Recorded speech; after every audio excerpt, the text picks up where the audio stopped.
কবিতাৰ শিৰোনাম খেতিয়ক। কথা ঋতুৰাজ হাজৰিকা। আবৃত্তি প্ৰিয়ম। জুলনাত বহি গল্প পঢ়াৰ সৌভাগ্য খেতিয়কৰ পুতেকৰ নাই।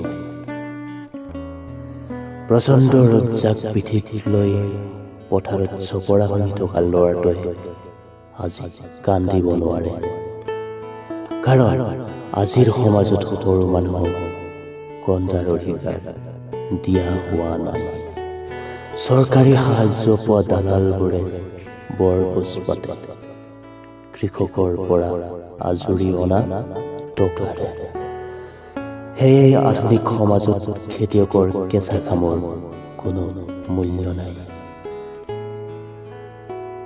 দালালবোৰে পিটাই ফুৰে এতিয়া চুৰি। ধনী কৃষকৰ হৈ দুখীয়াৰ পুতেকে মাত মতাৰ অধিকাৰ আজিৰ সমাজত নাই। ধনীয়ে অপেক্ষা কৰে ৰাজসাহায্যৰ বৰষুণৰ টকালৈ, দুখীয়া কৃষকে অপেক্ষা কৰে এজাক বৰষুণ অহালৈ। খেতিয়কৰ পথাৰত শুকাই যায় ঘামে জীপাল কৰা ধান। চৰকাৰী সাহায্য পোৱা কৃষকৰ তালিকাত দুখীয়া খেতিয়কবোৰ আজিৰ সমাজত একো একোটা পতা